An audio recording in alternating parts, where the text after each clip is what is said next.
Olá, bem-vindo a mais um episódio do podcast Crialogando. Aqui quem fala é a Maura, eu sou bióloga, doutora em ciências.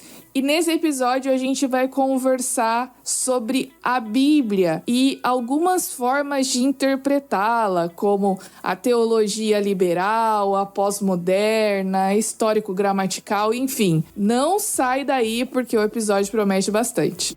Oi pessoal, eu sou o Danilo, paleontólogo, professor universitário e presidente do Numar SCB.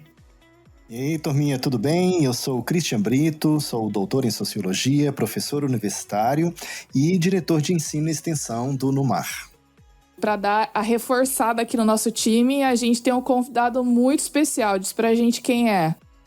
Opa, é o meu melhor amigo e amigo de infância. Eu vou dizer que a gente se conhece desde a pré-escola. Cadê a musiquinha do Friends? É o Bruno Oliveira. Seja muito bem-vindo, Bruno. Um prazer enorme ter você aqui com a gente. Opa, beleza? Muito bom estar aqui com vocês. Então, meu nome é Bruno Leite de Oliveira. Estou um pouco assustado com o título do pessoal. Não sei se tem tanto currículo para colocar também. Eu sou bacharel e mestre em engenharia mecânica, formado pela UEM. Também agora estou concluindo meu bacharel em teologia pela Faculdade Teológica Sul-Americana. E acho que o que despertou o interesse de me convidarem aqui é mais pelo meu tema de pesquisa, né? Que eu estou estudando na área de hermenêutica. E o meu artigo, especificamente, eu estou analisando o uso do Antigo Testamento pelos autores do Novo Testamento. Uma investigação quanto à legitimidade do método histórico-gramatical em concorrência com as hermenêuticas pós-modernas. Então, carteirada, né? Pô, essa foi a carteirada de qualidade, mano. Nome de artigo é isso, né? Eu senti uma necessidade de compensar, gente. Nossa, eu perdi na primeira palavra. Mas não tem problema. Se você se sentiu perdido tanto quanto eu, não saia desse episódio, porque o Bruno vai falar um pouquinho mais sobre isso, né, com a gente. Só queria fazer um comentário que eu falei de Friends. Isso é muito cringe, né? E a gente tá nessa época de meme. Talvez quando esse episódio for ao ar, as pessoas não vão lembrar mais do que é isso, mas tudo bem, só pra fazer aqui a menção. Vai ser cringe falar cringe, né? Então... Talvez a gente vai ser cringe por estar falando cringe no programa. Nossa senhor, que looping. Pessoal, antes da gente começar o nosso bate-papo, não se esqueça de seguir a SCB nas redes sociais, Sociedade Criacionista no Instagram, e também temos aí um canal do YouTube com muitos vídeos legais. Inclusive, acesse o site da SCB, www.scb.org.br, se você quiser saber mais sobre criacionismo, quiser adquirir livros, material, lá tem muita coisa boa disponível para você, beleza?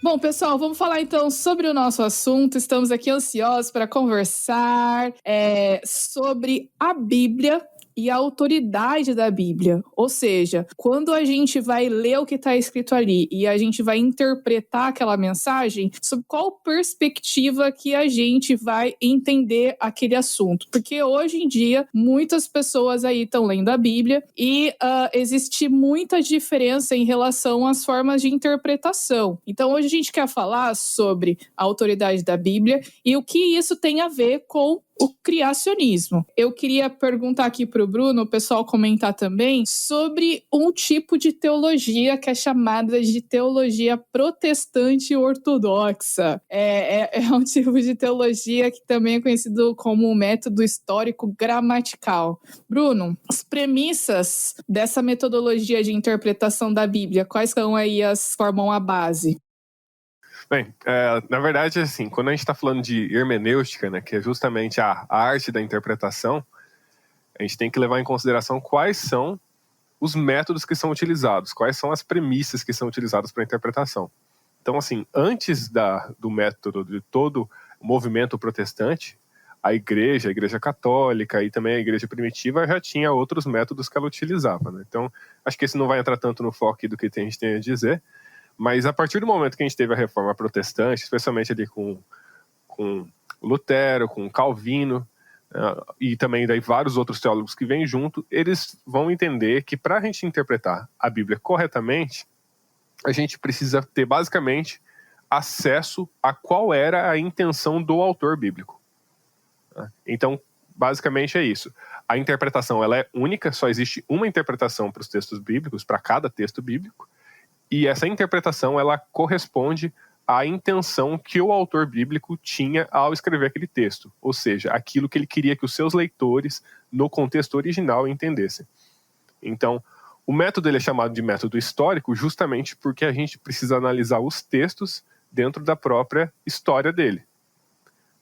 E é gramatical justamente também porque a gente presta bastante atenção nas questões gramaticais. Essas são basicamente as premissas mais fundamentais do método histórico gramatical, que é o método que as linhas protestantes ortodoxas são as mais tradicionais, elas entendem que um texto ele não tem uma quantidade limitada de interpretações que você pode tirar, e não tem interpretações subjetivas. Ele entende que existe uma interpretação, e essa interpretação é a intenção original do autor.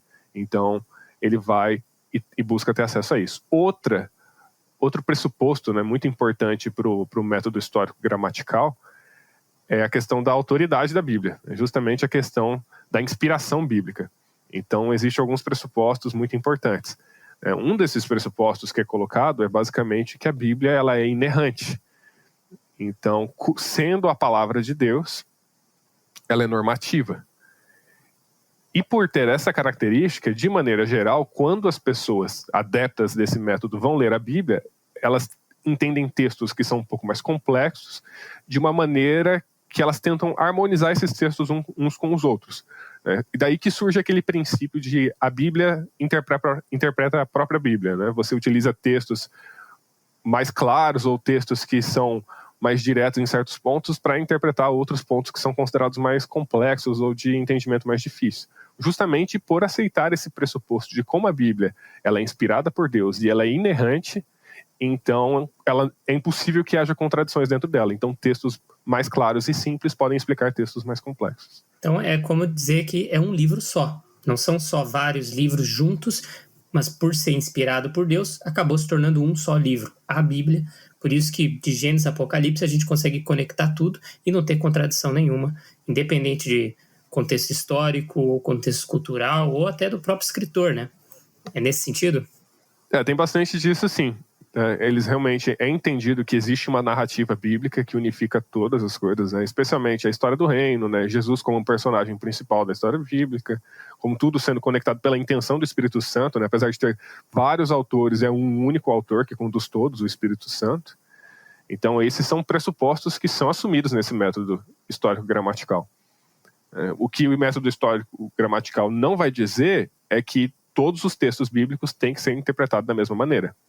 Então ele vai falar que existem estilos literários diferentes dentro da Bíblia. Então você vai ter texto narrativo, você vai ter poesia, você vai ter o Pentateuco, você vai ter evangelhos, você vai ter epístolas, você vai ter gênero apocalíptico, e cada um destes gêneros literários tem que ser interpretado de acordo com o tipo de literatura que é. E no caso, Bruno, o que determina o gênero literário de cada livro? Né? Então, por exemplo, no caso de Gênesis, né? Como que esses autores que trabalham, né, esses autores ortodoxos, definem essa questão do gênero literário, para cada livro, no caso, né? Geralmente vem por indícios do próprio texto, né? O próprio texto ele dá sinais do que ele é. Então, assim, Gênesis, se a gente fosse para colocar um gênero literário dele, seria a narrativa. Seria a narrativa bíblica, é um livro que conta uma história. É claro que, assim, existem outros subgêneros menores dentro. Por exemplo, existe poesia no meio de Gênesis, né? Existe também genealogias, que é um gênero muito específico também, que acontece bastante no Antigo Testamento. Mas o que é observado é a maneira como é narrada, né? Então, existem alguns pressupostos que a gente observa quando fala de narrativa, que, assim, por exemplo, a gente observa que na narrativa bíblica, muitas vezes, quem está narrando não está preocupado em narrar absolutamente todos os detalhes de uma certa narrativa. Então, por exemplo, como que certos personagens estavam se sentindo quando eles decidiram, por exemplo, como que o servo de Abraão ele estava se sentindo quando ele chegou lá na terra para procurar uma esposa para Isaac, né? O que passava pela cabeça dele? Aquele caso é um pouco mais narrado, mas tem outros momentos que simplesmente não se explica muito qual que é a sensação. Então, a narrativa ela é contada de uma maneira porque o autor ele tinha a intenção de contar uma história. E, de maneira geral, detalhes das histórias que ele não tinha intenção, que ele entendia que não iriam contribuir para essa intenção da história, ele omite, simplesmente. Ele não coloca essas partes.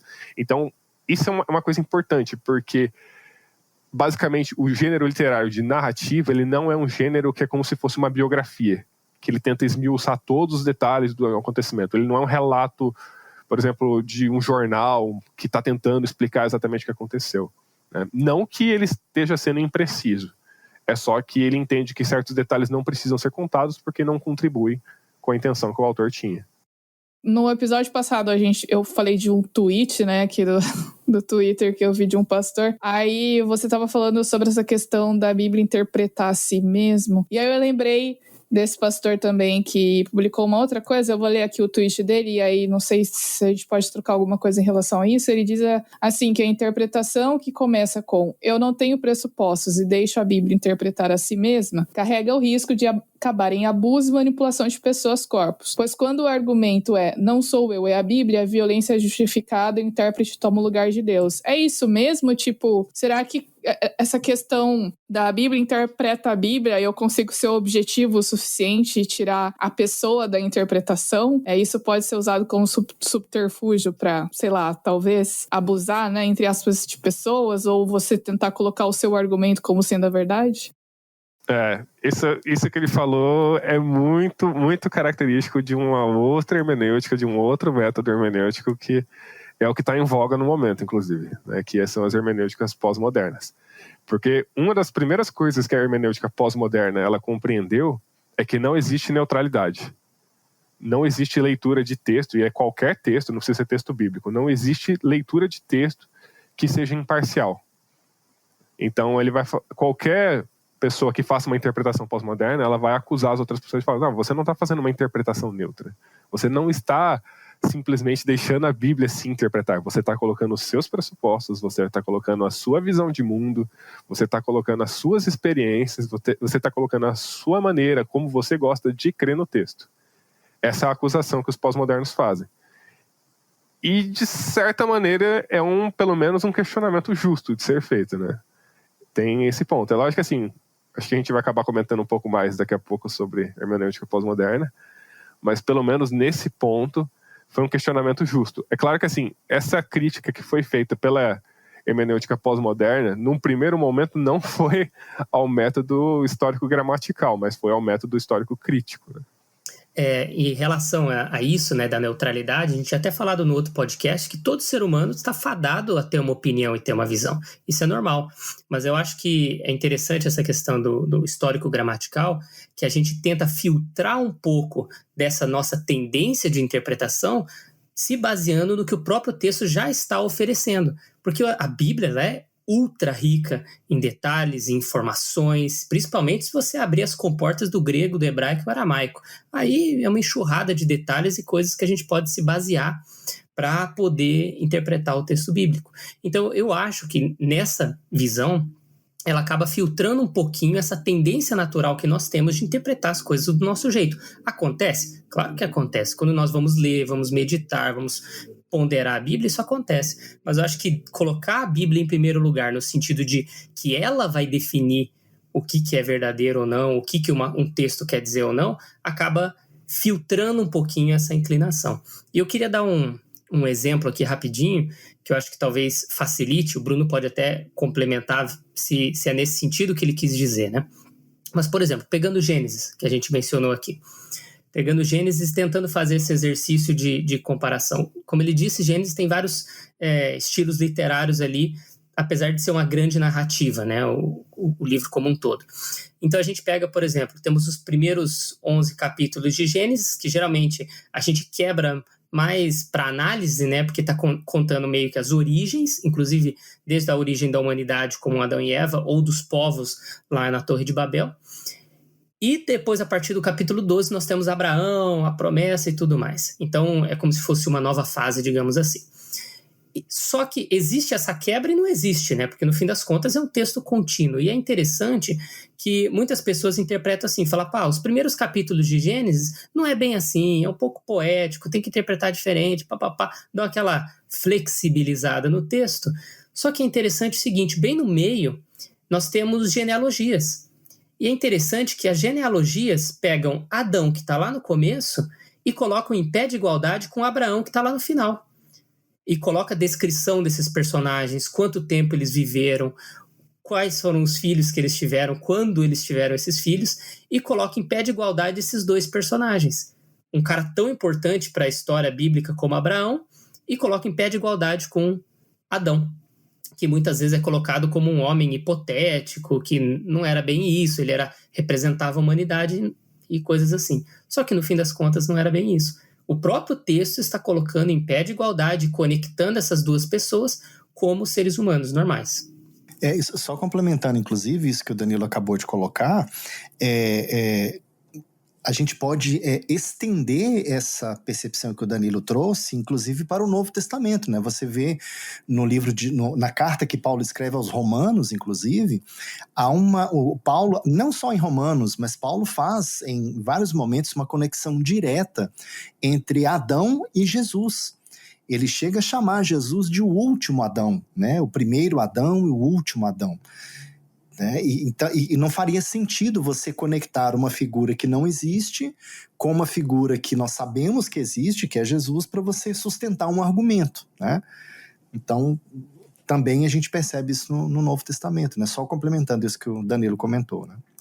Pegando o Novo Testamento ainda, tem o texto lá em Lucas 11:51, o próprio Jesus utiliza um desses personagens, que é o filho de Adão, Abel, e coloca em pé de igualdade com Zacarias. Ele coloca que desde o sangue de Abel até o sangue de Zacarias, que foi morto entre o altar e o santuário. Tá meio assim, que será cobrado esse sangue. Ele estava falando ali com o pessoal sobre isso, e ele coloca os dois em pé de igualdade, como dois personagens que foram mortos, e tá lá, o sangue será cobrado. Colocou o sangue de um e de outro, não como um homem hipotético e outro um homem literal. Não, ele coloca dois como seres humanos literais. Então é bem interessante isso também. O próprio Jesus está fazendo isso, resgatando um personagem lá atrás no início de Gênesis. Acho bem interessante isso que vocês colocaram, né? Porque acho que já fica também bem útil a gente comentar um pouco sobre o próximo movimento que houve, né? Porque, querendo ou não, muitos desses movimentos que a gente teve na teologia também, eles foram reflexos do que estava acontecendo com o mundo intelectual naquele momento, né? Então, o protestantismo, ele surge em um momento ali que a humanidade está rompendo com aquele autoritarismo que existe da Igreja Católica, né? Então tem, assim, inclusive houveram outras pessoas antes de Lutero que tentaram reformar, só que elas não conseguiram o apoio político que elas precisaram e acabaram na fogueira. Mas o Lutero, quando finalmente conseguiu alinhar isso com os desejos nacionalistas, os princípios alemães, ele conseguiu o apoio que ele precisava. Então, assim, existe uma certa linha, uma certa mentalidade ali que está sendo resgatada, né? Houve um resgate muito grande dos filósofos gregos, do pensamento grego, da lógica, do racionalismo, e isso é uma coisa que continua crescendo, né? Então, quando chega um certo momento, um pouco depois da Reforma, que a gente vem a entrada do Iluminismo, surge esse outro movimento, que é basicamente quando vai surgir essa teologia liberal.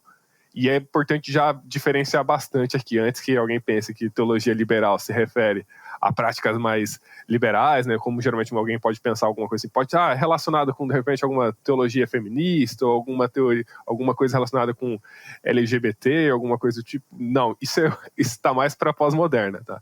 A teologia liberal, o liberal vem do precisamos de liberdade para interpretar. Eles entendiam que para interpretar a Bíblia corretamente, eles tinham que ter liberdade do pressuposto de inerrância e de inspiração da Bíblia. Ou seja, eles diziam que era uma leitura não neutra da Bíblia.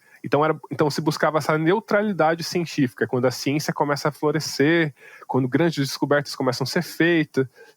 Então, assim, existe todo esse movimento em todas as áreas da ciência. Então, os teólogos, eles olham para a Bíblia e falam, nós precisamos estudar a Bíblia dessa maneira também. Nós precisamos tirar esses pressupostos que não são neutros, que tomam uma posição de fé em relação à Bíblia, e analisá-la de uma maneira como se fosse qualquer outra coisa, como se fosse qualquer outro documento.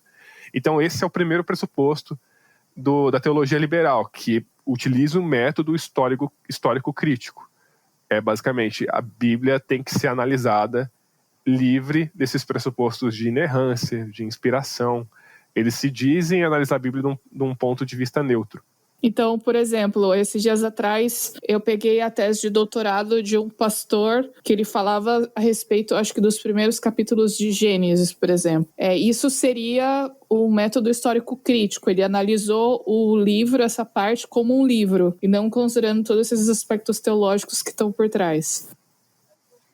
Basicamente isso, tá? O que acontece muito é que eles vão olhar a Bíblia como um outro documento histórico qualquer. A máxima diferença que a Bíblia pode ter de outros livros é que ela teve mais influência na sociedade, mas não passa disso para um teólogo do método histórico crítico. É só isso mesmo. Bruno, eu poderia afirmar, então, seria uma pergunta, né? Nós podemos afirmar que o método histórico crítico, em certa medida, ele procura interpretar a Bíblia a partir de elementos extra-bíblicos?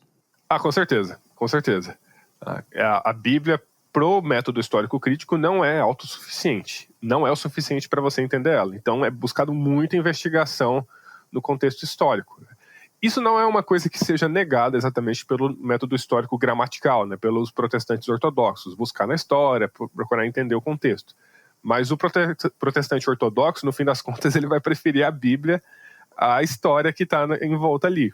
Porque ele entende que a Bíblia, ela sempre vai estar certa, mas a história pode haver algum erro de pesquisa, algum erro de entendimento. Ele vai preferir confiar na Bíblia do que, de repente, algum outro contexto histórico que foi levantado. Já a pessoa que adotar esse método histórico crítico, não. Ela vai olhar e vai falar, não, existe contradição, essas datas não batem, ele vai tentar observar essa maneira. E outra coisa que ele sempre vai colocar é que qualquer coisa que é sobrenatural não é histórico. Qualquer coisa. Mas nesse caso, como fica a ideia de revelação? Eles vão dizer que a Bíblia não é uma revelação. A Bíblia, ela é basicamente, é um monte de retalhos que foram costurados, e ela não é, na verdade, um relato de coisas que aconteceram, mas ela é uma confissão de fé das pessoas que queriam que outras pessoas acreditassem naquilo. Tá, só que se a gente quiser saber se é ou não revelação, não tem como saber também, porque não tem método para você saber se aquilo é uma revelação ou não. Isso aí vale, na verdade, até para as outras áreas da ciência também, né? Não é? Que áreas da ciência hoje em dia consideram o espiritual como algo que deve ser levado em conta? Não é que esse contexto, essa coisa do Christian, você quer dar mais também da filosofia, é essa coisa do falseado? Tipo assim, eu não tenho como saber se é e não tenho como saber se não é também. E é interessante que, assim, eles questionaram o pessoal que colocou um pressuposto dizendo que a Bíblia, ela é a autoridade absoluta, né? Pelo menos a visão anterior, né? E inerrante e tudo mais. Coisa que ela clama ser, né? A Bíblia clama ser isso, por isso assume-se que isso é um fato. Mas claro que é um passo de fé, é uma cosmovisão, não muda esse fato também. Porque estamos acreditando no que a Bíblia diz, né? Uma vez que absorvemos essa visão. Mas, nessa visão, então, liberal, como você falou, Bruno, a gente acaba tendo, então, essa questão de, vamos tirar, vamos tentar analisar de um modo mais neutro, tirar essa cosmovisão. Mas, na minha visão, a gente acaba tendo outros problemas, porque a gente tem que colocar outras cosmovisões, empilhar outras coisas para poder interpretar a Bíblia. Por exemplo, a gente vai falar, não, beleza, vamos ter que usar, então, o contexto histórico é aquele que vai definir o que a Bíblia quis dizer ou não. Não que o contexto histórico, como você falou, seja ruim, não é ótimo, vamos estudar, mas no fim das contas a palavra tem a última palavra, né? Ela que vai definir o que é certo ou não. Mas, pegando essa teologia liberal, a história que vai definir. Só que a história, ela não é uma ciência exata. Não é 2 mais 2 igual a 4. Então, já temos todos 1 milhão de interpretações e cosmovisões embutidas em uma análise histórica. Aí depois vamos analisar um contexto cultural, por exemplo, do Oriente Próximo. Aí também mais uma pilha de interpretações e tudo mais. Aí juntamos isso aqui. E agora vamos usar outro. Então a gente vai criando pilhas e pilhas de cosmovisões e no fim das contas nós não estamos sendo neutro em nada. Muito pelo contrário, nós estamos colocando cada vez mais filtros para dizer o que a palavra quer dizer. Então a gente não está dando, de certo modo, liberdade para que ela se expresse, vamos colocar assim, né, mas se revele, de certo modo, mas a gente coloca um filtro, fala, ela não pode dizer isso porque naquela época as pessoas não sabiam de tal informação. Então ela não pode estar dizendo isso. Só que daí a gente tirou toda a autoridade de Deus, toda a autoridade de revelação, ou de coisas que a Bíblia podia estar ensinando, coisas que às vezes na época não se tinha entendimento algum.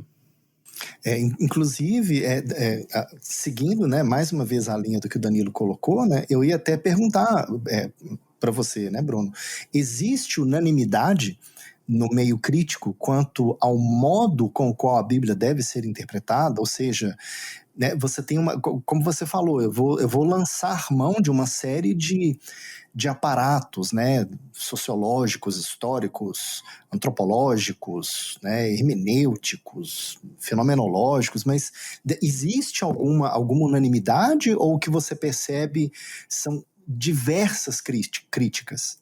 Consenso hoje em dia é não ter consenso em nada e tolerar tudo. Entendi. É basicamente assim que funciona. Olha, é bem complicado isso, Isso já puxa um pouco mais. Você não pode discordar, mas você também não pode concordar, né? Isso vale um pouco para muita coisa. Assim, a hermenêutica pós-moderna, que é a que a gente presencia atualmente, na verdade, quando eu falo pós-moderna, existem várias linhas de interpretação dentro da pós-moderna, né? Ela é um guarda-chuva que cobre várias maneiras de se pensar ali. Mas as hermenêuticas pós-modernas, a primeira coisa que elas fizeram quando surgiram foi justamente refutar a teologia liberal. Então é dito que a teologia liberal, ela não está em voga mais. Porque eles fizeram justamente essa crítica que foi colocada aqui. De neutro não tem nada. Né? Ela não é neutra, ela toma um pressuposto. E o pressuposto dela é de incredulidade. Ela não acredita em nada que a Bíblia realmente diz a si mesma. Ela não dá à Bíblia o benefício da dúvida. Vai que a Bíblia está falando a verdade. Ela não fala, não.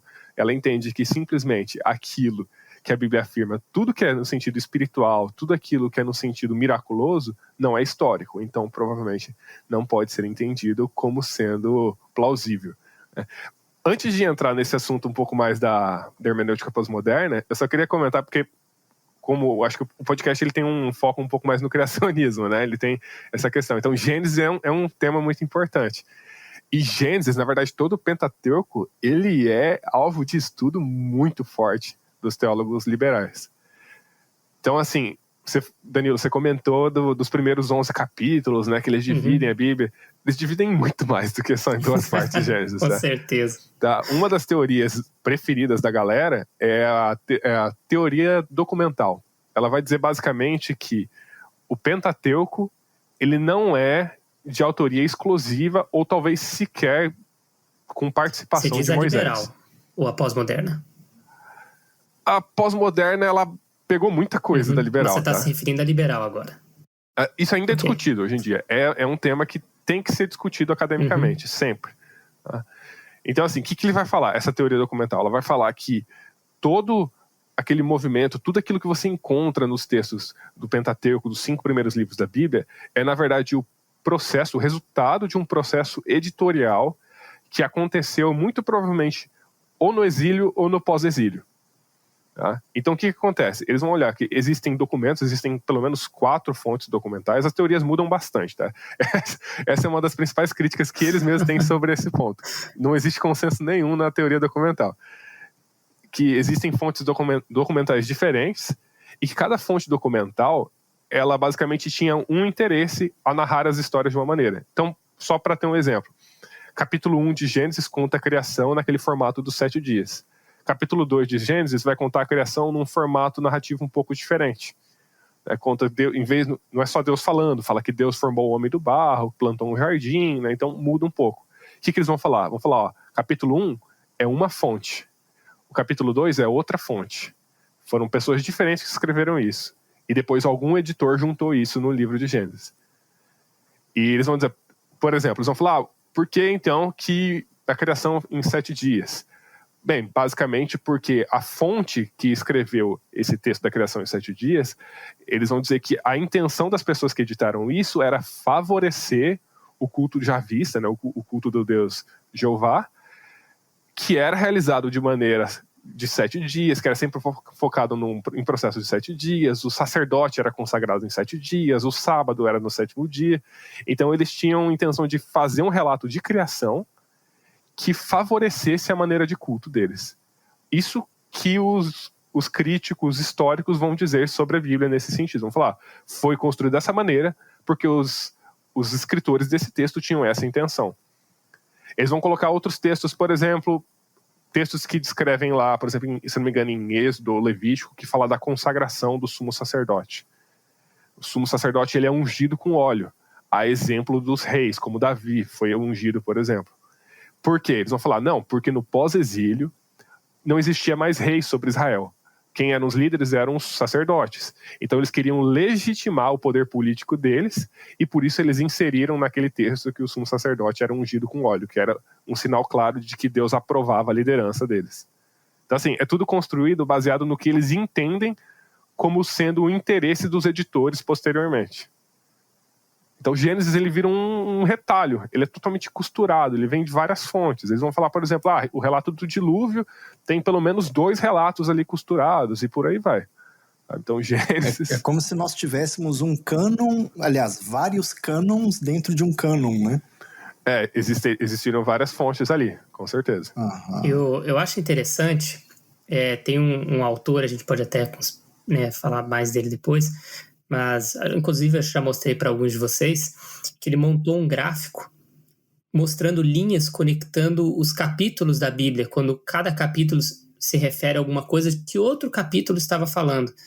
E é interessante que, agora analisando a Bíblia como um todo, porque a gente falou, não é só um livro, não são vários livros, é um livro só, né? E muito pelo contrário, não é uma coxa de retalhos, mas mesmo se fosse, nós temos a grande surpresa de que todos os capítulos, né, segundo aquela análise, todos os capítulos se conectam com outros capítulos na Bíblia. E nenhum capítulo fica de fora, no sentido que, mesmo se fosse uma colcha de retalho, Deus ainda teria feito um milagre de inspiração tremendo que fizesse com que a Bíblia fosse uma só do começo ao fim, com que todos os capítulos e todos os textos conversassem uns com os outros e fizesse todo sentido, mesmo se fosse nessa visão, que eu pessoalmente não acredito que seja nessa linha, né? Mas é interessante, a gente não tem como simplesmente sair picotando o texto e falar, não vale tanto porque foi outro autor, tem menos autoridade porque foi escrito depois, tem isso aqui. Não, porque a Bíblia acaba se conectando perfeitamente. Em nenhum momento, quando a gente vai analisar, claro, propriamente, a gente vai encontrar essas contradições. Então acaba negando essas visões de que é tudo uma coxa de retalho. E se a gente faz isso, no fim das contas, pode não ser a intenção do autor ali que está analisando, estudando a Bíblia, mas no fim das contas a gente acaba relativizando o texto bíblico. E daí a gente tira aquela autoridade que ela teria não só histórica, mas também espiritual. Uma coisa que me chama a atenção, né, inclusive, quando para eu que sou sociólogo, né, é curioso, porque assim, às vezes eu leio certos comentários assim e falo, poxa, mas isso aqui não é teologia, isso aqui é sociologia. Porque o que a gente faz na sociologia, a sociologia ela tem uma área que a gente chama de sociologia do conhecimento. E a proposta seria bem parecida com essa que você colocou. Peraí, eu vou estudar como as instituições sociais se relacionam, as relações de poder, as hierarquias, para que aí sim eu compreenda o modo de pensar das pessoas e o porquê elas pensaram de tal modo. Então, na verdade, a gente acaba fazendo uma sociologização, se a gente pode dizer, da interpretação bíblica. E me chama a atenção também pelo seguinte, você não lê o texto bíblico para entender, né, aquilo que a gente falou, para entender a história. Não, eu vou entender a história primeiro, eu vou entender a sociedade primeiro, para ler o texto bíblico e tirar conclusões do porquê aquele texto é ou não é daquela forma. Aí uma pergunta, será que esse exercício, no final das contas, não acaba, como você falou, né, não existe revelação, não existe milagre, porque eu não posso verificar historicamente, né? Será que, de certo modo, esse método ele não tira Deus da história? Porque eu que me esforço para compreender a história, para depois fazer um esforço para entender o porquê a Bíblia foi escrita daquela forma como ela está. Ou seja, é como se a Bíblia fosse, na verdade, um compêndio de mensagens subliminares, né? Porque não é o texto que está lá. Eu preciso descobrir o universo que existe por detrás para depois entender o texto. Poxa, mas Deus, então, ele acaba virando um mero espelho da minha sociologia. Será que eu posso falar assim? Com certeza, porque por esse método não é um teísmo, né? É um deísmo. Deus, ele, se é que ele existe para essas pessoas, ele é alguém que pode ter colocou o relógio para rodar e depois não influencia mais. A Bíblia, ou ela não passa de um acidente que aconteceu e ela está aí, ou ela foi uma ferramenta de poder criada para legitimar hierarquias. É assim como ela é observada. Acaba se resumindo a isso mesmo.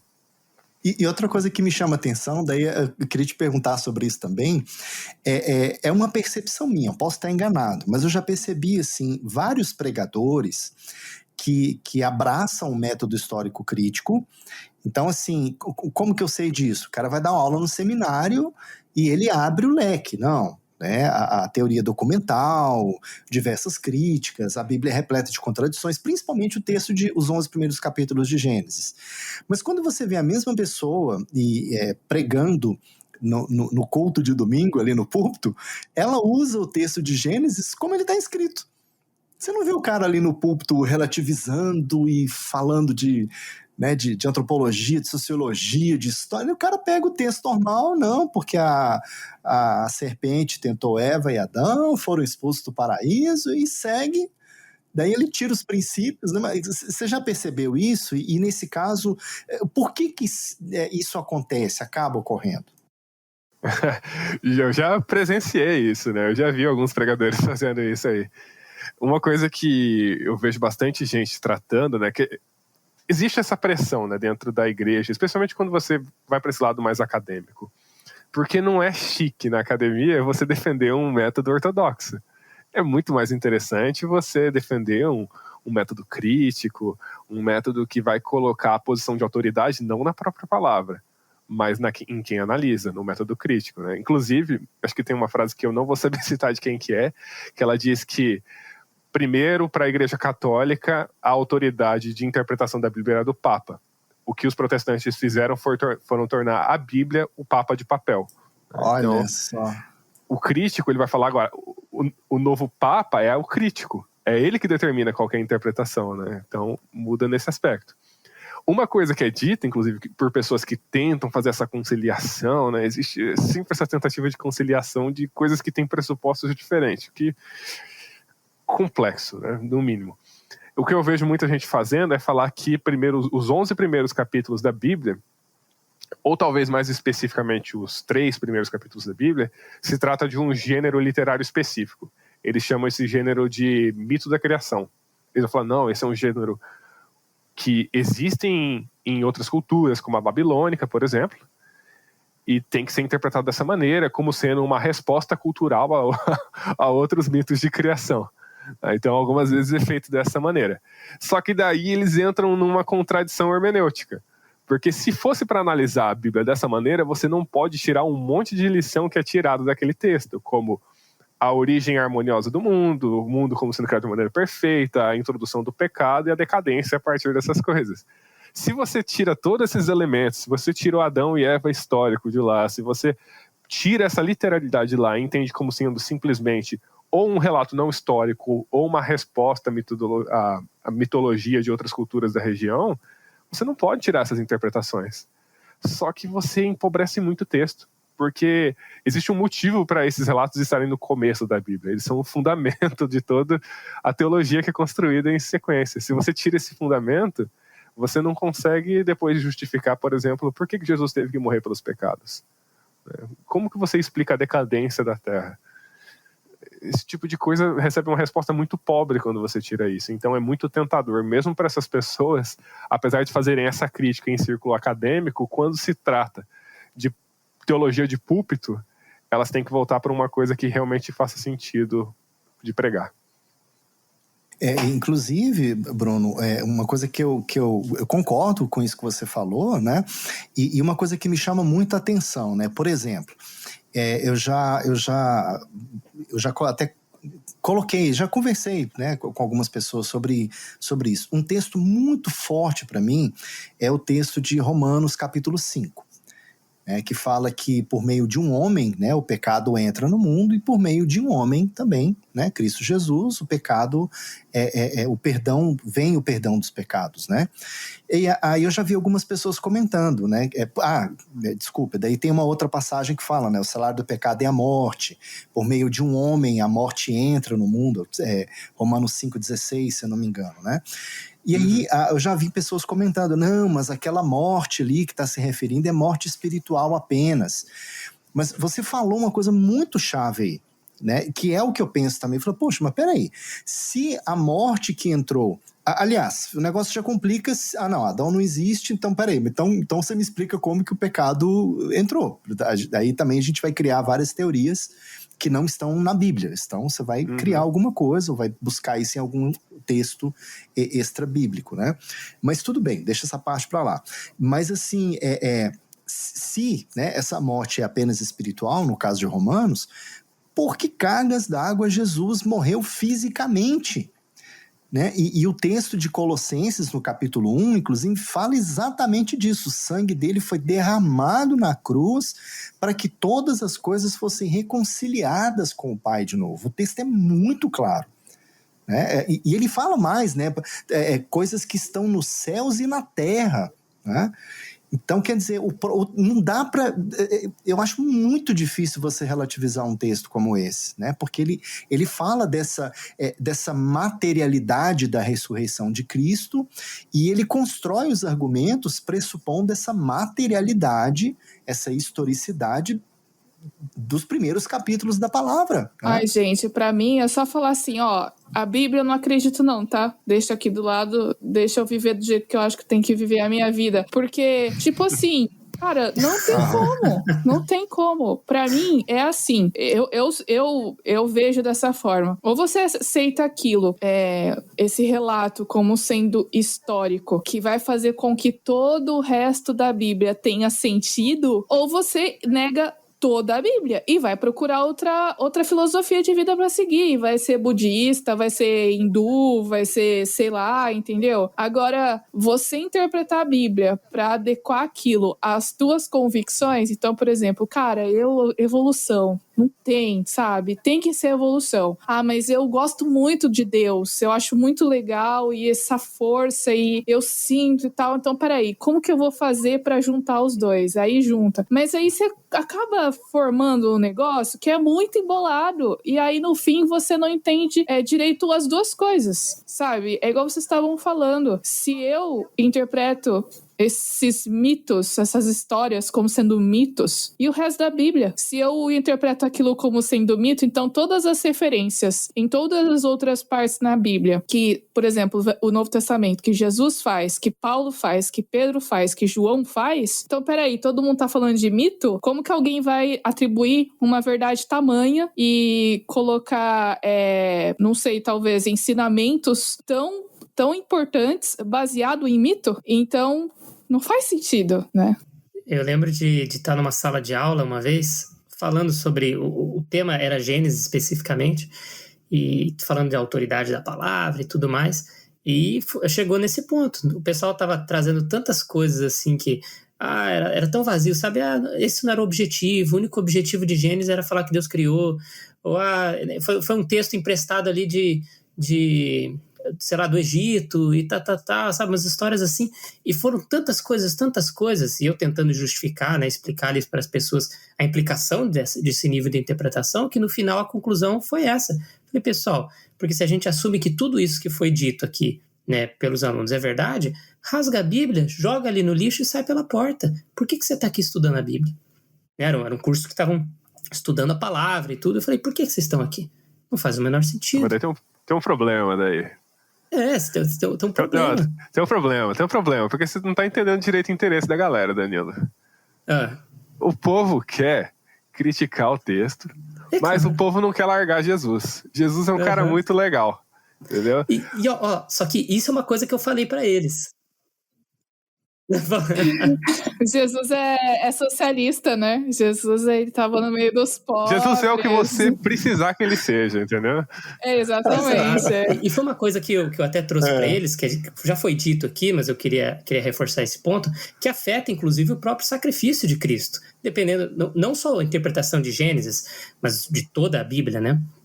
E que eu vi uma pessoa, mas apenas um texto, era um artigo, assim, que o autor foi, assim, honesto. Ele foi honesto ao falar das consequências que interpretar Gênesis não literalmente, o que ocorre com Jesus. Porque os outros ficam dando essa enrolada, que não é bem assim, vamos ver, vamos... Não. Ele não, ele falou, afeta sim, é difícil explicar o sacrifício, e ele acreditava que Gênesis não era literal, ele acreditava na evolução, tudo. Ele falou, realmente, afeta, é assim, assim, assim, e ele foi tentar justificar.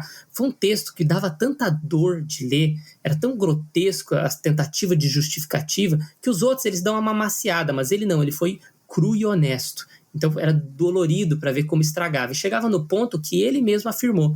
Falou, então, na realidade, a conclusão final é que Jesus, a vinda de Jesus não foi para morrer na cruz. O grande objetivo dele nunca foi morrer na cruz. Morrer na cruz foi uma consequência, um evento que aconteceu. Foi ser, tipo assim, os romanos estavam pistola lá, pegaram ele e, tipo assim, aconteceu. Não, é que ele mexeu assim, com a estrutura de poder. Foi sem querer. Acabou. Acabou, você arrancou todos os versículos e jogou fora. E ele disse que o único objetivo de Jesus era ensinar um novo estilo de vida. Gente, a lei estava aí para isso. A lei era exatamente ensinar um novo estilo de vida para o povo de Israel. Se era para isso, só escreve a lei 2.0. Era só isso. Ele já seguia um monte de coisa da lei, mas não era. Ele resumiu, ele falou, o objetivo de Jesus, ele era professor de teologia, né?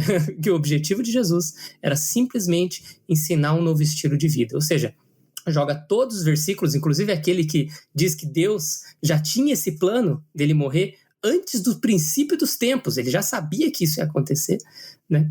E joga tudo fora. Então você rasga a Bíblia de capa a capa quando você faz isso. Eu acho que uma coisa que vale a pena comentar também, que é o seguinte, a gente não consegue servir a dois senhores, né? O próprio Senhor Jesus falou isso, né? Então, eu acho que no tempo em que nós vivemos, nós temos uma instituição que se tornou extremamente poderosa, que é a ciência, né? A ciência, entre aspas, né? A gente até comentou no último podcast. Eu lembro que até a Maura comentou algumas coisas também. Não dá para falar que existe a ciência. A gente tem diversos métodos, diversas abordagens, temos escolas de pensamento conflitantes, tal, enfim. Mas assim, a ciência, de modo geral, ela assumiu-se como uma autoridade praticamente inquestionável. Então, como você falou, né, se eu não consigo confirmar isso cientificamente, ou seja, historicamente, aliás, milagre, na sua própria definição, é algo que extrapola o ordinário, né, o comum, né? Então, não dá para você fazer ciência do milagre nesse sentido, né? A milagre vai exceder justamente, né, essa questão, né? Ou como diria o C.S. Lewis, né, os milagres seriam processos acelerados de fenômenos naturais, mas não mudaria, né, muita coisa também. Considerando, né, que a ciência acabou se tornando essa instituição tão poderosa, né, ao ponto de, às vezes, ser inquestionada, nós temos aí um dilema entre duas autoridades, que seria a autoridade das escrituras e a autoridade da ciência, entre aspas, né, de forma muito geral. E o que me incomoda é que, assim, essa ciência que confronta ou tenta confrontar a Bíblia, ela não é questionada, né? O que você vê muitas vezes, não, a Bíblia precisa ser relida, a teologia precisa ser reinterpretada, precisamos de novas teologias, né? O que se escreveu no passado está errado. Não, mas a ciência está correta, a ciência está ok, né? Não, então a ciência é isso aí. Eu já parto do princípio de que a ciência, ela pode lançar mão de pressupostos bíblicos, né, aplicar isso, né, incorporar esses pressupostos bíblicos, que eu digo no sentido ortodoxo mesmo, né? Ela pode fazer ciência, né? E pode chegar a conclusões que, inclusive, não confrontam, não contradizem o que está nas Escrituras, né? Mas, nesse caso, a gente precisaria de novos Darwins, novos Einsteins, novos Carl Sagans, né? Que façam ciência considerando a palavra como uma revelação histórica de Deus, né? A revelação de Deus na história, né? Mas isso me incomoda muito. Você vê logo no início do livro assim, porque a ciência já provou, e aí começa a desconstruir a leitura bíblica. Tá, mas espera aí, que ciência é essa? Quem publicou esse artigo? Que método que usou? Vamos criticar a ciência também, né? O que vocês pensam sobre isso? Uhum. Bem, eu já tenho, acho que, duas coisas bem diretas para dizer aqui. Eu vou falar duas coisas aqui, mas é capaz de eu começar a raciocinar, eu nem lembrar que era duas coisas que eu tinha para falar. A primeira coisa que você falou dessa questão dos dois senhores, né? Ou a gente serve a Cristo, ou a gente serve outra coisa, né, que seja. Nossa, isso me lembrou demais um livro que eu estava lendo, esse livro que eu acho que eu já comentei bastante com o Danilo, é A Inerrância da Bíblia, do Norman Geisler. E o primeiro capítulo desse livro, o autor, ele está justamente colocando como Jesus confere autoridade à antiga aliança. Jesus, ele cita vários personagens históricos. Vamos falar aqui, o que é inerrância? O pessoal que está ouvindo às vezes não sabe o que significa isso, inerrância da Bíblia. Inerrância, basicamente, a Bíblia não erra. Mas okay. ela não erra, e daí isso é outra discussão grande também, né? Mas ela basicamente, a Bíblia, ela é absolutamente verdadeira em tudo aquilo que ela pretende ensinar. Vamos colocar dessa maneira. Eu sei que fica meio subjetivo colocar assim, né? Mas, por exemplo... Mas já dá para ter uma ideia. Alguém pode interpretar, a Bíblia fala, e o sol se levantou e deu a volta. Não, a Bíblia não está pretendendo ensinar que é o sol que dá a volta na Terra, é só uma expressão. Então, quando eu falo que a Bíblia é verdadeira em tudo aquilo que ela pretende ensinar, é justamente nisso que eu estou falando, né? Não em esse tipo de expressões. Então isso é inerrância, a Bíblia não erra. Mas ele fala justamente isso. Jesus, ele confere autoridade total ao Antigo Testamento, sabe? Jesus trata os personagens do Antigo Testamento como sendo históricos. E não só ele, né? Também todos os outros apóstolos. Mas a gente coloca aqui só de Jesus porque a galera costuma ter uma simpatia maior por Jesus do que pelas outras pessoas. Paulo, se possível, muita gente ia tacar pedra nele aí. Mas vamos colocar de Jesus. E daí, uma coisa que eu acho muito interessante é que esse outro autor, né, nesse livro, né, ele coloca que se Jesus ele conferiu autoridade absoluta ao Antigo Testamento, então essa questão já está resolvida para todos aqueles que adoram Jesus. Sabe? E daí, por fim, ele dá a cartada final. Ele fala, o lugar de honra é da crítica ou é de Jesus? Então, fica bem certo nesse ponto. Só para encerrar, então, o cristianismo liberal, e a gente seguir para esse último tópico, última teologia, eu só queria falar quais são as consequências do que acontece de você adotar, né, essa teologia liberal, essa teologia racionalista, né, que é essa que é a influência dela. Então essas aqui são conclusões que eles mesmos chegam. Primeira coisa que a gente já falou é que a Bíblia não é um registro infalível e inspirado da revelação divina. Ela é basicamente um testamento escrito da religião de judeus e cristãos, e ela não fala o que Deus disse, mas o que essas pessoas acreditavam ou queriam que outras pessoas acreditassem. Outra coisa que ela vai falar é que a Bíblia, ela não é permanente, o ensino dela não é permanente. A única coisa que pode ser aproveitada da Bíblia é a moralidade de Jesus. A historicidade da Bíblia e qualquer outra coisa não pode ser aproveitada. Só a moralidade de Jesus pode ser aproveitada. Outra coisa que ela vai falar é que todas as religiões são boas e levam para Deus. O cristianismo só é a melhor delas. E por fim, isso aqui é a introdução ao pós-modernismo, tá? É a conclusão da teologia liberal.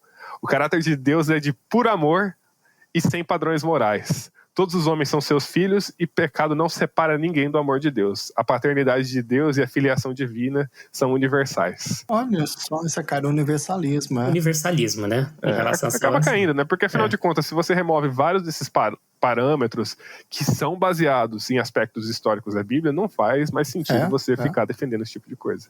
Porque nem existe, na realidade, mais um verdadeiro céu ou inferno, né? Então, no fim das contas... Não, lógico que não. Isso aí era simplesmente interesse de quem queria fazer com que as pessoas se comportassem de uma certa maneira para obedecer os poderes. Assustar, né? Exato. Como diria Marx, né? Os interesses da superestrutura, os interesses ideológicos da superestrutura. É por isso que eu falo, cara, não é teologia, isso é sociologia. É claro que existe a boa sociologia, gente. Eu não estou atirando no meu pé, mas assim, vocês entenderam, né? A teologia, a sociologia, ela dá muita ênfase nessas relações de poder, né? E às vezes acaba criando o que a gente chama de sociologização, que é enfatizar demais o aspecto social em detrimento dos outros, né? Mas, Bruno, vamos falar então do último do método aí, que é o da teologia pós-moderna, né? Que você já deu uma citada. Vamos pra treta maior agora. Meu objeto de estudo, né? Então aqui que... Agora, gente, agora que o podcast vai começar. Agora, meus olhos brilharam aqui agora. Vamos então, Bruno, quais são esses pressupostos, então, da teologia da pós-moderna? São vários. E por que pós-moderna? Justamente porque ela vem depois do modernismo, né? Que é justamente esse movimento sociológico que dá origem... Histórico-crítico. Exato, do histórico-crítico, da teologia liberal, da teologia racionalista, que é essa que a gente acabou de conversar. Provavelmente eu não sou a pessoa mais qualificada para falar de movimentos sociológicos aqui, mas... Cris, é contigo. Mas é basicamente isso, é porque ela corresponde a esse momento, né? Então ela vai se desenvolver especialmente a partir do século XX, né? Então, e muito, muito mesmo através das grandes guerras que aconteceram. Isso coloca muita coisa para ser questionada, né? Porque o racionalismo, ele levou a humanidade a um lugar... As pessoas achavam que a ciência ia resolver tudo. O humanismo ia resolver tudo, né? Que o ateísmo ia resolver tudo, né? E daí o que você conseguiu? Você conseguiu 2 guerras mundiais que mataram mais do que, por exemplo, se acusa a igreja de ter matado durante toda a história, com Inquisição, com Cruzada e tudo mais. Você tem surgimento de guerra nuclear, você tem ameaça constante, insegurança. Então isso quebrou o racionalismo. Isso levou as pessoas a gente tem que analisar as coisas de outra maneira. Então, o pós-modernismo, ele é um movimento que aconteceu em várias frontes, assim, várias linhas da ciência sofreram com o pós-modernismo. Sofreram ou, sei lá, mudaram, né? Mudar é sofrer, geralmente. E psicologia mudou, sociologia mudou, literatura mudou. O pessoal fala que a teologia pós-moderna ela é um movimento literário. Porque ela analisa o texto bíblico de uma maneira diferente. Então, quais são os pressupostos? Tá? Então, primeira coisa, o pós-modernismo ele surge como uma crítica da teologia moderna, da teologia liberal. Eles vão falar que ela não tinha nada de neutro. Então, qual que era a intenção? As pessoas tinham esse interesse de se aproximar de Deus, de ter essa aproximação, essa espiritualidade reavivada, e basicamente a teologia liberal estava matando isso.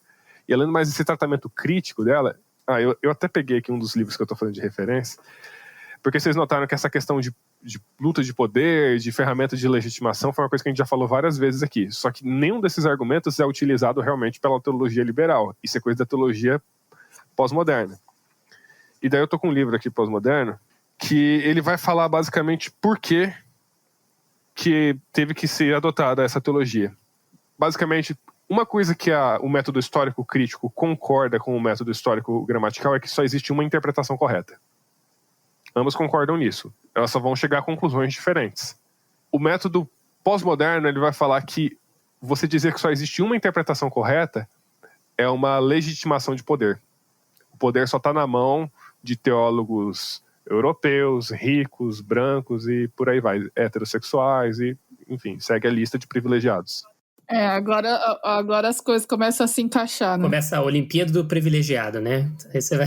E daí, o que você tem que fazer? Você tem que devolver a Bíblia para ser analisada de diferentes locais de fala. Então, acontece uma subjetivização da interpretação bíblica. Então, a primeira crítica que eles vão falar é que essa crítica histórica que acontecia, essa interpretação histórica que se dizia neutra, que se dizia absoluta, ela não tem nada de neutra, ela não tem nada de absoluta. Ela é tão parcial quanto qualquer outra crítica que existe. Ela não é menos legítima. Ela só é utilizada... Ao afirmar que ela é a única, ela só é uma ferramenta de poder. Então, assim, eles não vão desconsiderar tudo aquilo que foi construído pela teologia liberal. Eles só vão dizer que ela não é a única mais. Então, muita coisa da teologia liberal é adotada, é trazida para a teologia pós-moderna. Então, quais são as maneiras, né? Quais são os pressupostos que a teologia pós-moderna vai fazer? Então, primeira coisa, se a gente tinha na teologia liberal, essa característica que beirava um ateísmo, né, no sentido de Deus não age na história, não existe ação sobrenatural, agora a gente vai ter um ateísmo no texto. Basicamente, o sentido não pode ser mais resgatado. O autor do texto bíblico, ele morreu assim que ele acabou de escrever o texto bíblico. A intenção dele não importa mais. Por quê? Ou as pessoas não podem mais acessar esse sentido original porque elas estão tão distantes historicamente daquela pessoa que elas simplesmente não conseguem mais entender ele, ou porque simplesmente não importa, porque texto é uma coisa fluida, a sociedade é uma coisa fluida, o ser humano é uma coisa fluida e o sentido dessas coisas mudaram. Então, o que existe é esse ateísmo com relação a sentido. Não existe mais um sentido absoluto. Acabou essa crença com relação à possibilidade de se entender o texto. Então, qual que é a utilidade do texto? A utilidade do texto não é mais transmitir um significado absoluto, mas é gerar uma sensação no leitor. E o que importa agora é qual é a sensação que é gerada no leitor. Qual é a perspectiva que é adotada pelo leitor. Quais são os pressupostos que o leitor tem. E o leitor sempre tem preconceitos e pressupostos que ele chega diante do texto e ele não sabe. Então a leitura é subjetiva. Cada pessoa lê um texto de uma maneira. E daí para cada pessoa vai ter uma aplicação de uma maneira. Bruno, a gente estava conversando um tempo atrás, você deu um exemplo interessante de um livro que você estava lendo e que em um capítulo uma moça fala sobre o que um certo texto, era a Bíblia, né, fazia sentido para ela, o que um texto, acho que de Paulo, falava para ela em relação, acho que estar subordinada a um homem ou uma autoridade, coisa assim. E ela não concordava com essa interpretação literal do que esse texto representava, e daí ela pegou todo um cenário e apresentou isso. Acho que esse exemplo é interessante para mostrar o quão relativizado fica essa visão de nós nos tornarmos os juízes do que o texto quer dizer. Uhum. Eu vou falhar em fazer referência exata ao livro, mas eu sei que era um folheto de interpretação de textos complicados do Novo Testamento para mulheres. Basicamente, era isso. Então, assim, só para deixar claro, eu não tenho intenção aqui de discutir essa questão do feminismo agora, é só para demonstrar realmente como funciona o método pós-moderno nesse sentido. Então, se eu não me engano, ela está lendo nesse texto, cada capítulo é uma pessoa diferente, não, acho que só tem uma ou duas teólogas que estão comentando lá, as outras pessoas são de outras formações. Eu não lembro qual era a formação dessa pessoa, eu acredito que seja teologia, sim, tá?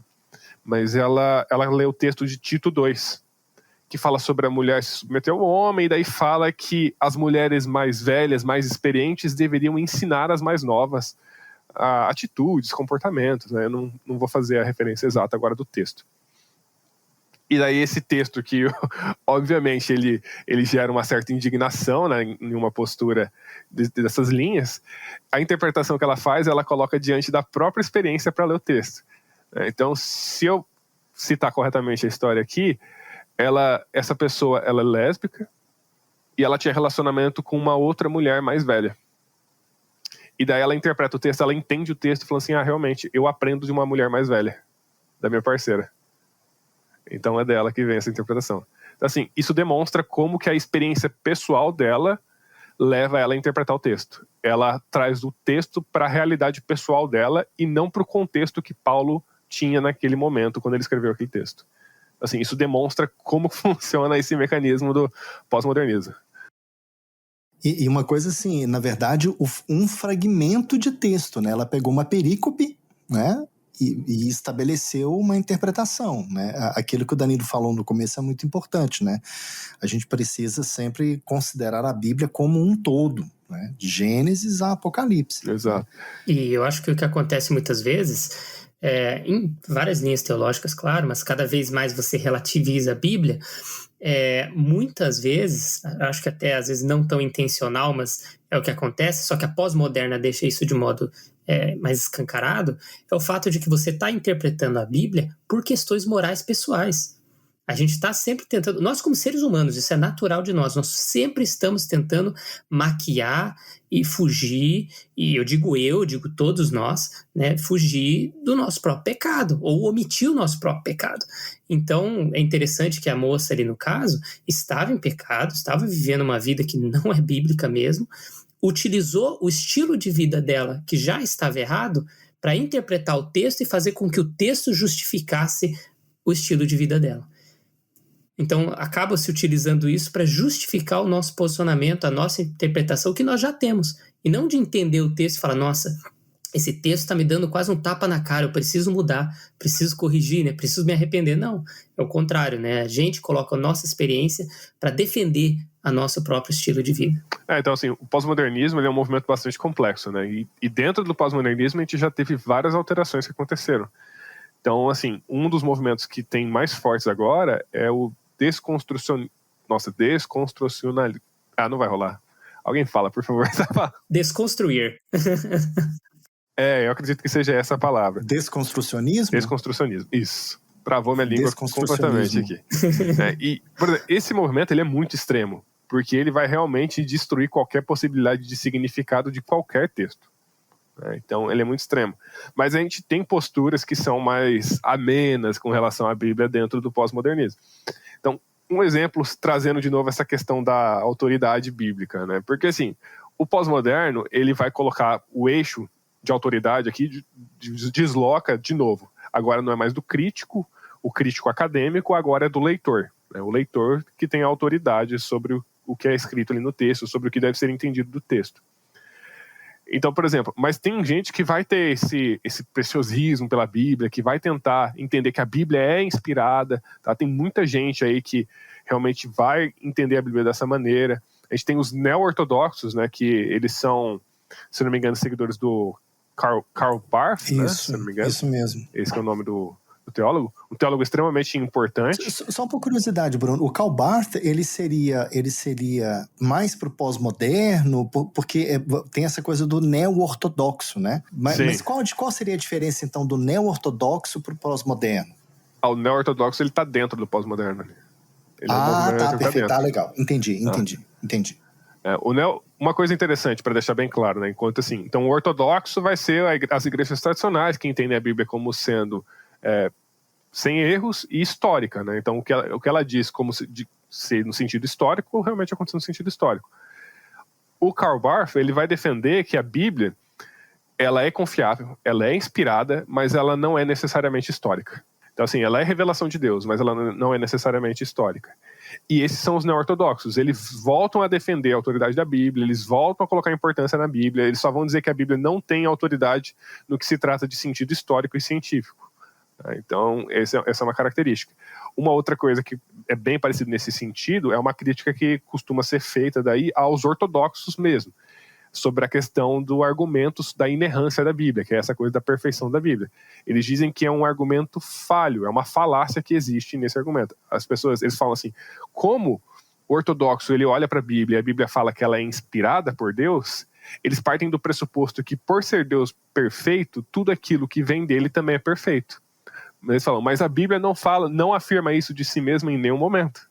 Então, eles afirmam, como a Bíblia não afirma de si mesma em nenhum momento que ela é perfeita, mas somente que ela é inspirada, então a gente pode entender que a Bíblia contém erros, apesar dela continuar sendo inspirada. E essa é uma postura pós-moderna também. Uma coisa que me chama a atenção, assim, inclusive quando eu estudei, no caso da sociologia, né, a gente estuda muito essa questão da pós-modernidade, né? E existe uma discussão imensa aí, você sabe disso, né? Até com relação ao termo, será que existe pós-modernidade ou será que é hipermodernidade? Será que são modernidades múltiplas? Não há consenso nem com relação ao conceito em si, né, de pós-modernidade, né? Alguns chamam alguns falam que hoje nós vivemos uma pós-modernidade, por aí vai, né? A questão da glocalidade que começa a se falar hoje, né, do glocal, né, que é o local com o global. Mas, enfim, uma coisa que me chamava a atenção é assim, eu aprendi, estudando alguns textos de filosofia, que é muito interessante você aplicar o argumento a ele mesmo. E aí em alguns casos, surge o que a gente chama de incoerência autorreferencial, que é quando, se você aplicar o argumento a ele mesmo, ele se invalida. Por exemplo, tudo é relativo. Né? Se tudo realmente for relativo, como que você pode afirmar isso de forma absoluta? Né? Então seria assim, a pessoa fala, mas tudo é relativo. Aí você pergunta para ela, você tem certeza absoluta disso? Né? Você está mostrando para ela que existe uma incoerência autorreferencial. Ao meu ver, eu acho que a pós-modernidade acaba caindo num tipo de incoerência dessa. Você falou de Tito, eu até lembrei de uma passagem aqui de Tito, Isso está lá em Tito 1,12. É uma passagem conhecida, inclusive, como o paradoxo do cretense, que Paulo cita ali, né? Vou até ler só um pedacinho aqui, né? Um dos seus próprios profetas chegou a dizer: cretenses, sempre mentirosos. Peraí, mas foi um profeta cretense que falou isso. Se os cretenses são mentirosos, como que eu posso confiar num profeta cretense, né? Se todos os cretenses são mentirosos. Então tem um paradoxo, né? E aí, no caso, quem valida o argumento é Paulo, que não é cretense, né? Ele estando fora do sistema, então ele pode legitimar o argumento. Mas, ao meu ver, o que acaba acontecendo? A pós-modernidade, ela questiona a existência de absolutos, ela enfatiza as relações de poder, mas, curiosamente, né, ao se impor, ela não se coloca numa relação de poder com características absolutas? Aliás, a primeira coisa que eles diriam para você nesse argumento é falar: não, você é um racionalista. Você é um racionalista, você acha que porque você está utilizando a lógica, você pode chegar a um significado. E a gente está dizendo que não. Eles vão falar, justamente porque ele é um agnosticismo com relação a significado. Então, assim, eles vão falar: não, tudo bem, eu não me expressei direito, mas pouco importa, porque o significado não pode ser alcançado. Então, mesmo que você utilize seus métodos racionais para tentar me questionar, pouco importa, você não consegue transmitir significado. Se você transmitir, eu não vou conseguir entender, e de qualquer maneira isso vai ser perdido, não importa. Vou falar: você está me ofendendo com essas palavras. Jesus nunca faria isso, sai daqui. E pronto, acabou a discussão. Pois é. Não, e aí fica aquela coisa, né? Você, que é o que a gente vê acontecendo em muitos casos, né? Você abraça o Jesus que é amor, mas descarta o Jesus que é verdade, que é juízo. Né? Exatamente. E Paulo fala: Deus, né? Deus está, a ira de Deus se manifesta dos céus contra toda impiedade. Então, não, eu vou escolher o Jesus, como a Maura lembrou, né? O Jesus socialista, é o Jesus gente boa. É o Jesus justiça social, né? Tem tudo pra todos. É isso que eu curto. Vai ter o que você precisar. Paga imposto pra César, Você vai ter Jesus, né? de qualquer linha política, você vai ter Jesus de qualquer questão de gênero e sexualidade. Você pode adaptar da maneira que você quiser, porque afinal de contas a interpretação depende unicamente de você, leitor, e de seus pressupostos que você não entende, mas estão lá. Você tem narrativas, né? Você passa a ter narrativas, né? E uma coisa que acaba sendo bem interessante, né? Porque assim, é realmente difícil daí de você começar não discutir, mas realmente tentar ter uma conversa racional nesse sentido, quando pessoas rejeitam a racionalidade como sendo algo legítimo para conversar, né? Fica complicado. Mas o que acontece, Entendi. e talvez seja isso que talvez a gente tenha que fazer conversando com essas pessoas, é demonstrar como, na verdade, a gente castra o poder do evangelho quando a gente adota essa teologia. A Bíblia ela não tem poder de mudança de vida, ela não tem poder de salvação. Ela perde essa característica, porque afinal de contas, eu nunca me transformo a Bíblia. Sabe? É a Bíblia que é transformada pela minha interpretação. Então, realmente fica essa questão de para que você está lendo a Bíblia, então? Para que você está fazendo a leitura de qualquer texto? Para que você busca qualquer significado se não existe significado? Não existe esse questionamento que precisa ser levantado, né? O meu artigo de TCC que eu estou fazendo agora, obviamente, ele acaba assumindo um viés um pouco mais racionalista, né? Porque, só para explicar como que funciona a tese que eu estou investigando, os pós-modernos eles vão acusar os autores, os escritores do Novo Testamento de não utilizarem o método histórico gramatical, de não serem ortodoxos, mas sim pós-modernos. Quando? Quando eles citam o Antigo Testamento. Eles falam, os autores do Novo Testamento, eles vão fazer citações do Antigo Testamento tirando completamente do contexto original. Então, se os próprios autores do Novo Testamento agiram dessa relação em relação ao texto bíblico, por que nós, que afirmamos que devemos seguir o exemplo deles, também não deveríamos fazer da mesma coisa? Tá? E daí, assim, é nesse sentido que eu vou investigar no meu artigo de TCC. Mas, assim, uma coisa que já é uma conclusão clara que eu vou tirar é que mesmo que venha se entender que não houve realmente os apóstolos não fizeram essa distorção, pouco importa, sabe? Porque isso é só um argumento para atacar, no caso, o método histórico gramatical. Mas esse não é um fundamento da hermenêutica pós-moderna. Eles vão continuar acreditando nesse subjetivismo independente disso. Uma coisa que eu tenho pensado, assim, eu já vi outras pessoas comentando sobre isso, né? E aí eu falo por mim, no caso, né? A minha percepção, eu posso estar enganado, né? Mas na minha percepção, eu acho que nesses últimos anos, nas últimas décadas, a gente pode falar, houve uma banalização dos milagres, né? A gente vê... principalmente as chamadas igrejas midiáticas, né? Houve uma certa banalização, se a gente pode dizer, né? Vou falar novamente, né? Uma percepção minha, né? E eu acho que é fundamental nós orarmos por uma restauração do ministério de sinais e maravilhas. Sabe aquela coisa? Mas eu não sei se o que está escrito aqui é verdade ou não. Meu amigo, você está com a mão... aleijada, então estica ela e puf, tá, voltou ao normal. Porque aí você tem a revelação se encontrando com a história e mudando a história. Sabe? Nada mais poderoso do que a encarnação de Cristo. Cara, Deus virou gente. E ele deu provas disso. Uma coisa que sempre me chama a atenção, Jesus prega o reino e cura. Né? E basicamente as curas são intervenções na esfera real, né? No físico, no histórico, né? Jesus está falando, olha, eu estou conectando céus e terra aqui o tempo todo, né? E assim, a gente acaba caindo, a gente saiu de um objetivismo e está caminhando cada vez mais para um subjetivismo. Né? A gente precisa do encontro dessas coisas, né? Quando a revelação se encontra com... o céu se encontra com a terra, né? Porque o que eu tô vendo aí, a gente acaba separando. A gente estava só no céu, agora é só a terra. E as duas coisas caminham de mãos dadas. Eu não sei se faz sentido isso que eu tô, né, comentando com vocês, mas eu acho que a encarnação, sabe? Essa fé encarnacional, se a gente pode chamar, ela faz muito sentido nesse momento, sabe? E eu acho... Porque Jesus não é só um cara que narrou, cara, ele deu... Né, tanto que quando João Batista falou, olha, né, João Batista mandou os discípulos lá falar, pergunta lá para ele se ele não é o Messias mesmo, né? Eles chegaram lá para Jesus, Jesus falou, Jesus não ficou dando argumento para eles. Jesus falou, olha, né, os cegos estão enxergando, os paralíticos estão andando. A Bíblia fala, venham e vejam que o Senhor é bom, né? É concreto, né? Uhum. E eu acho interessante, assim, essa questão da dependência da palavra. Eu digo não palavra só como o texto cru ali do que a gente está lendo, mas a palavra como um texto vivo, né? Como a palavra de Deus, os ensinamentos de Deus. Porque a gente pega, por exemplo, os apóstolos, quando eles foram, depois que Cristo havia morrido e foram questionados lá pelos fariseus, era interessante que os próprios fariseus falavam, mas quem que são esses que estão falando com tanta sabedoria e autoridade?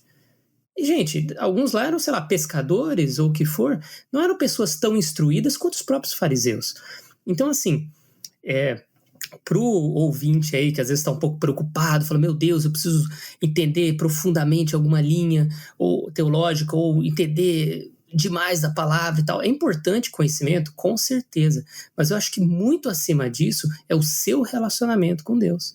Porque o que acontece? Quando você busca a palavra, ela te transforma. Quando você coloca ela como a sua autoridade, e isso daí você já colocando, né, daí já aquela primeira linha teológica, né, de inerrância, perfeita, autoridade sobre sua vida, nós acabamos inclinando aquilo que os próprios discípulos de Jesus viveram. Eles viviam com a palavra, que era o próprio Cristo, ele era o verbo, né, a palavra. Eles tinham um relacionamento profundo com ele.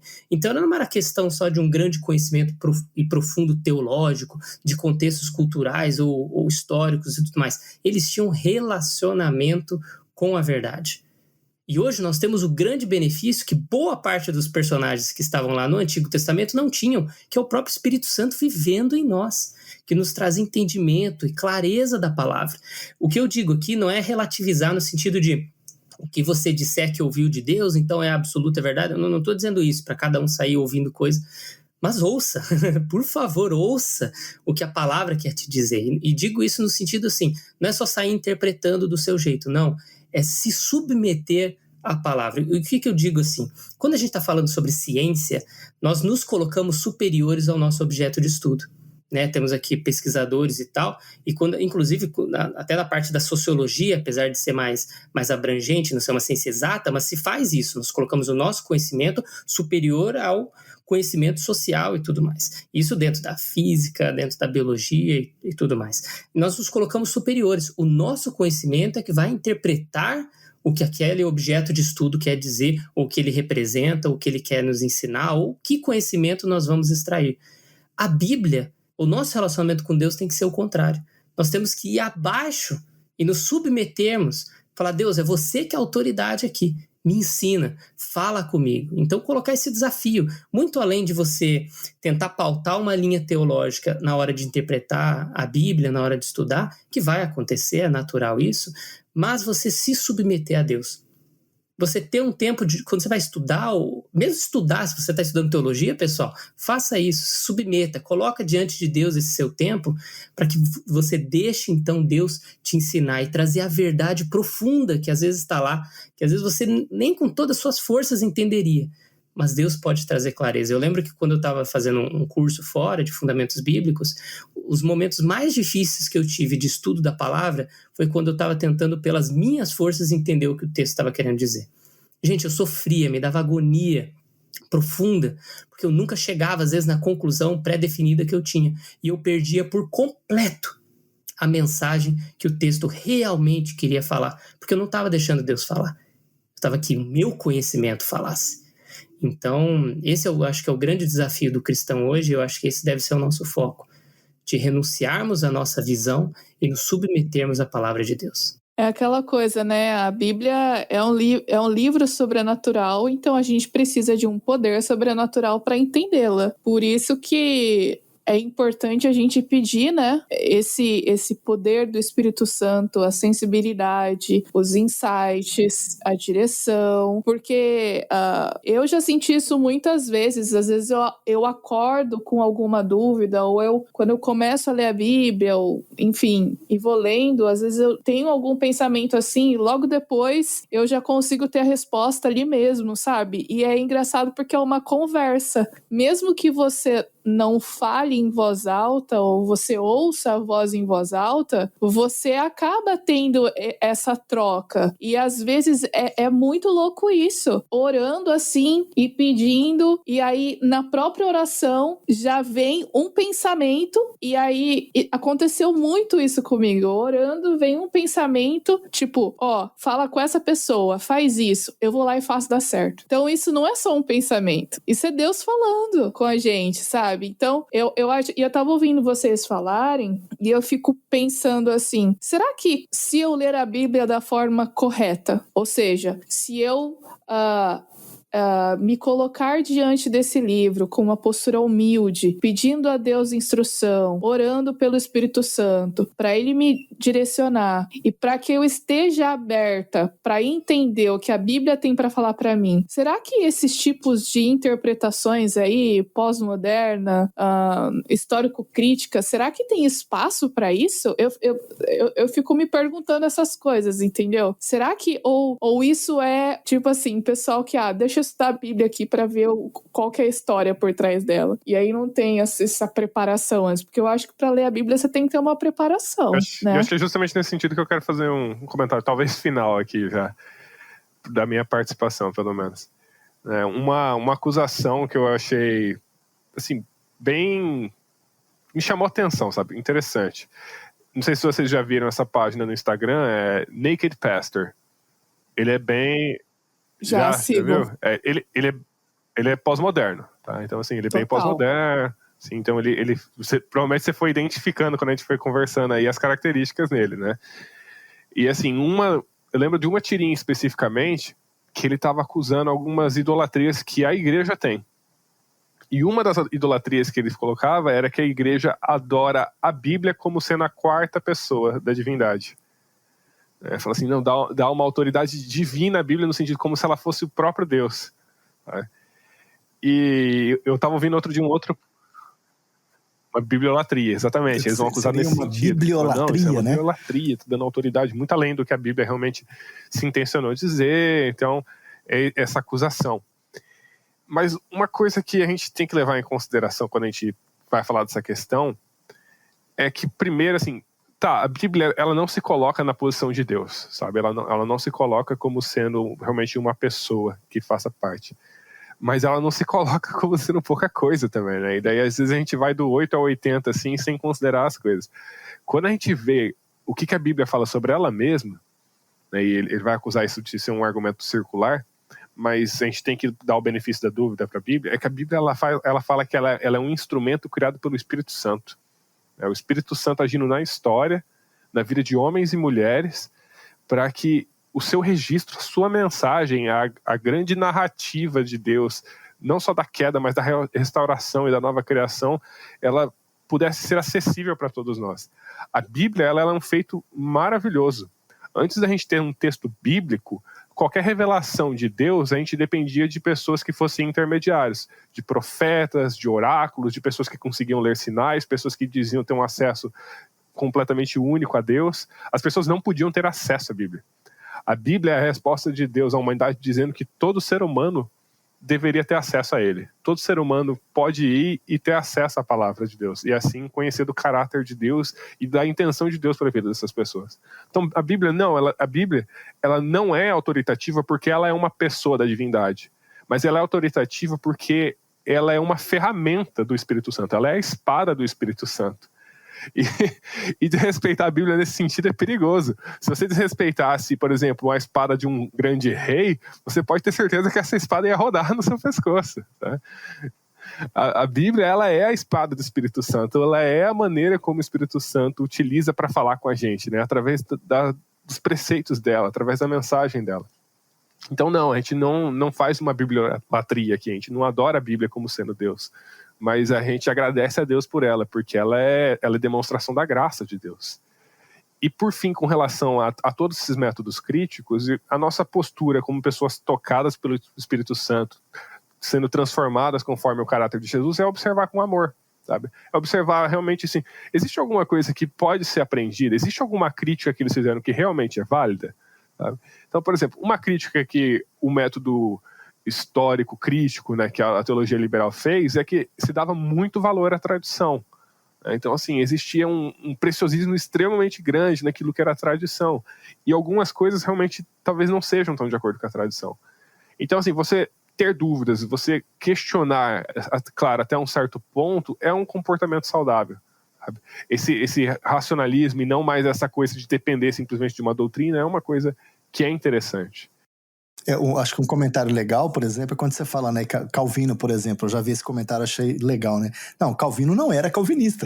Não era mesmo. Né? A gente cria, né, essa coisa e joga o peso, né, da tradição. Joga, exato. Sabe? Né? E é interessante, por exemplo, a gente defende algumas doutrinas, às vezes, com muito afinco. Mas a Bíblia em si, ela não se preocupa em estabelecer muitas das doutrinas que a gente sairia no soco com algumas pessoas, sabe? Não que essas doutrinas sejam mentira, mas é que talvez esses não sejam pontos de atrito tão grandes. Por exemplo, uma coisa interessante, né, como Deus às vezes tolera a nossa ignorância, né? Quando a gente lê a história dos patriarcas, a maneira como Deus se revela para eles, às vezes, para aquelas pessoas, muito provavelmente Deus não se revelou como sendo o único Deus. Então você vê, por exemplo, que Raquel, ela vai trazer, por exemplo, um ídolo da casa de Labão escondido junto com ela. Você vai ver depois, mas bem depois, lá, Josué, quando ele está discursando para o povo, fala, vocês vão agora finalmente abandonar esses ídolos e esses deuses que vocês têm no meio de vocês, e vocês vão adorar Deus como sendo o único Deus. Então, assim, Deus, conforme ele foi revelando a palavra dele, ele foi demonstrando o caráter dele, enquanto ele não revelava isso completamente, enquanto não havia a escritura como completo para as pessoas, ele ia tolerando a ignorância das pessoas, ele ia tolerando a falta de conhecimento. E pela nossa própria experiência, a gente pode dizer o quanto que a gente já não interpretou errado, o quanto que a gente já não pensou errado e o quão longe a gente está chegando, sabe? Quanto mais, eu me pergunto, ainda existe para ser aprendido, né? Quanto mais de coisas que eu considero às vezes como sendo coisas certas, e Deus vem e demonstra que ainda é muito maior do que aquilo. Então a gente tem que observar com amor para essas pessoas, porque elas estão passando por esse processo também, né? A gente espera que Deus aja na vida delas. E por fim, do método pós-moderno, o que a gente aprende é que de fato não existe neutralidade. Mas não é o pós-moderno que ensinou isso, foi Jesus que ensinou, né? Aquele que comigo não ajunta, espalha. Então, não existe neutralidade quando você lê a Bíblia. né? É isso que Deus fala para Isaías no capítulo 6, né? Isaías, ele entra na presença de Deus, ele tem essa teofania absurda, né? Ele vê a presença de Deus e ele fala, eu vou morrer, porque eu sou um homem pecador que vim de um povo pecador. E depois de todo aquele momento, Deus fala para ele para que ele vá e ele pregue aos povos, né? Que ele vai e pregue a mensagem. E daí quando Deus fala mais isso, e essa é a parte do capítulo que ninguém nunca lembra, é porque Deus quer cortar essas árvores desde o toco. Ou seja, diante da mensagem da Bíblia não existe uma resposta neutra. Ela sempre produz efeito. Ela sempre exige uma postura da pessoa. Não tem como você ler a Bíblia e você continuar sendo neutro. Então sim, a gente tem que olhar com quais são os pressupostos que a gente analisa a Bíblia. E esse é um negócio interessante da palavra pressupostos. Você pré-estabelece eles. É verdade, a gente tem que observar muitas vezes se a gente chega diante da Bíblia com certos preconceitos, se a gente chega diante da Bíblia querendo colocar certas doutrinas que a gente tem uma certa simpatia. Mas pressupostos a gente pode revisar, a gente pode observar. E para ler a Bíblia corretamente, é absolutamente necessário que você acredite nela.